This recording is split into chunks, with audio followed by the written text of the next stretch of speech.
Welcome to Salam learning. Anitha miss ആണ്. അപ്പൊ നമുക്ക് ബേസിക് ആയിട്ട് കുറച്ച് ഫിസിക്സ് പഠിക്കാം അല്ലെ. അപ്പൊ മക്കളെ, ലാസ്റ്റ് ഡേ, അതായത് നമ്മളൊരു അടിപൊളിയായിട്ട് ഒരു ലൈവ് ഒക്കെ നമ്മൾ കണ്ടക്ട് ചെയ്തായിരുന്നു. നമ്മുടെ ഫിസിക്സിലെ ഹീറ്റ് ട്രാൻസ്ഫർ ഇൻ നേച്ചർ എന്ന് പറയുന്ന ഒരു ചാപ്റ്റർ ആയിരുന്നു. അതായത് നമ്മുടെ സറൗണ്ടിങ്ങിൽ നമ്മൾ നോക്കുവാണെങ്കിൽ പല രീതിയിൽ ഹീറ്റ് ട്രാൻസ്ഫർ ചെയ്യുന്നതായിട്ട് നമുക്ക് കാണാനായിട്ട് പറ്റും, അല്ലെങ്കിൽ പല രീതിയിൽ ഹീറ്റ് ട്രാൻസ്മിഷൻ നടക്കുന്നതായിട്ട് നമുക്ക് കാണാനായിട്ട് പറ്റും. അപ്പൊ അവ ഏതൊക്കെ രീതിയിലാണ് എന്നൊക്കെ നമ്മൾ ഡീറ്റെയിൽ ആയിട്ട് പഠിച്ചിരുന്നു. അതിൽ വളരെ പ്രധാനപ്പെട്ട ഒരു ചെറിയ ടോപ്പിക്കുമായിട്ടാണ് ഇന്ന് ഞാൻ വന്നിരിക്കുന്നത്. അതായത് നിങ്ങൾ ഈ ഒരു രണ്ട് ചിത്രങ്ങളിലേക്ക് നോക്കിക്കേ, രണ്ട് ഫിഗർ നിങ്ങൾക്ക് ഇവിടെ കാണാനായിട്ട് പറ്റും. ഈ രണ്ട് ഫിഗറിലും എന്താണ് ഇവിടെ നമുക്ക് കാണാനായിട്ട് പറ്റുന്നത്? ഫസ്റ്റ് ഫിഗറിൽ ജസ്റ്റ് ഒരു പേപ്പർ കത്തിച്ചിട്ട് നമ്മൾ ആ ഒരു പേപ്പറിന്റെ ഹീറ്റ് നമ്മുടെ കയ്യിൽ വരുന്നുണ്ടോ ഇല്ലയോ എന്ന് നമ്മൾ ചെക്ക് ചെയ്യുവാണ്.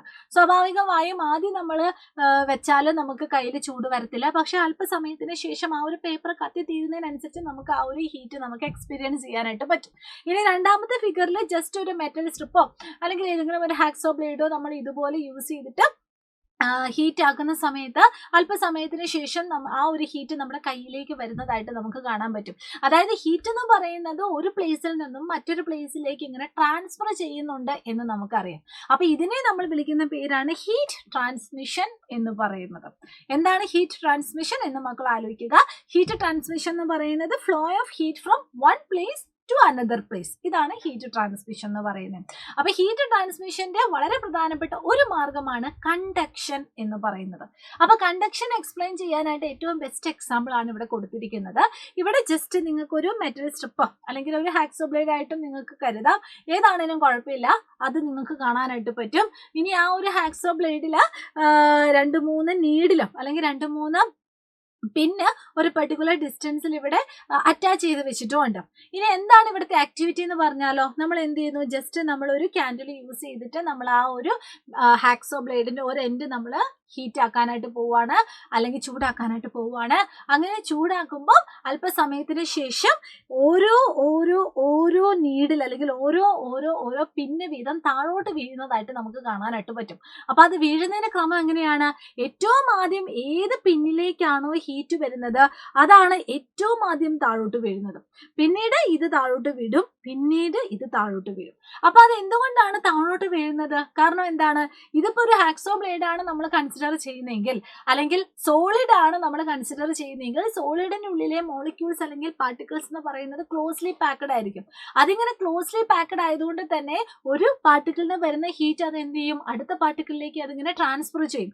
അങ്ങനെ ഈ ഒരു ഹാക്സോ ബ്ലേഡിലെ എല്ലാ മോളിക്യൂൾസ് അല്ലെങ്കിൽ എല്ലാ പാർട്ടിക്കിൾസിലേക്കും ഹീറ്റ് ഇങ്ങനെ ട്രാൻസ്ഫർ ചെയ്യുന്നത് നമുക്ക് കാണാനായിട്ട് പറ്റും. ഇങ്ങനെ ഹീറ്റ് ട്രാൻസ്ഫർ ചെയ്യുന്നത് കൊണ്ടാണ് അല്പസമയത്തിന് ശേഷം കംപ്ലീറ്റ് ആയിട്ട് എല്ലാ പാർട്ടിക്കിളും ഹീറ്റ് വരുന്നതും കംപ്ലീറ്റ് ആയിട്ട് ഈ ഒരു ഹാക്സോ ബ്ലേഡ് മുഴുവൻ ഹീറ്റ് ആവുന്നതും അല്ലെ.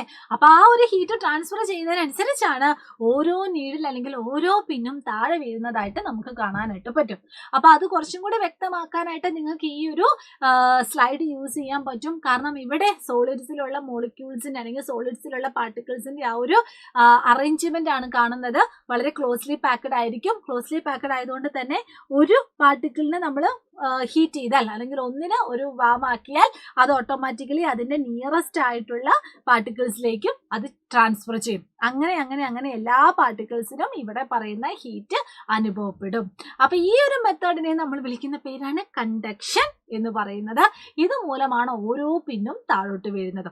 അപ്പൊ എന്താണ് conduction? The process in which heat is transferred from one hotter end to colder end, അല്ലെങ്കിൽ one place to another place, and this is known as conduction. സോളിഡ്സിലാണ് ജനറലി കണ്ടക്ഷൻ വരുന്നത്, അല്ലെങ്കിൽ conduction എന്ന മെത്തേഡിലൂടെ heat transmit ചെയ്യുന്നത് സോളിഡ്സിലാണ് എന്ന് ആലോചിക്കാം. അപ്പൊ നിങ്ങൾ ചോദിക്കും, ലിക്വിഡ്സിലും ഗ്യാസിലും എങ്ങനെയാണ്? അതിൽ മറ്റൊരു രീതിയാണ്, that is known as convection. അത് നമുക്ക് അടുത്ത ക്ലാസ്സിൽ ഡീറ്റെയിൽ ആയിട്ട് പഠിക്കാം. അപ്പൊ കണ്ടക്ഷൻ എന്ന് പറയുമ്പോൾ നിങ്ങൾ ഒരു കാര്യം ആലോചിക്കുക, സോളിഡ്സിലാണ് നടക്കുന്നത്. അതുപോലെ തന്നെ ഇവിടെ ഹീറ്റ് ജസ്റ്റ് ട്രാൻസ്ഫർ ചെയ്യുക മാത്രമാണ് ചെയ്തത്, അല്ലാതെ there is no actual displacement of the particle. പാർട്ടിക്കിളിന് അവിടെ ഒരു ഡിസ്പ്ലേസ്മെന്റ് സംഭവിച്ചിട്ടില്ല. അവർ ജസ്റ്റ് ഒരു പാർട്ടിക്കിളിന് തന്ന ഹീറ്റ് ട്രാൻസ്ഫർ ചെയ്തു, അതായത് പാസ് ചെയ്യുക മാത്രമാണ് ചെയ്തത്. അപ്പൊ 3 പോയിന്റ് ആലോചിക്കുക. സോളിഡ്സിലാണ് നടക്കുന്നത്, നോ ആക്ച്വൽ ഡിസ്പ്ലേസ്മെന്റ്.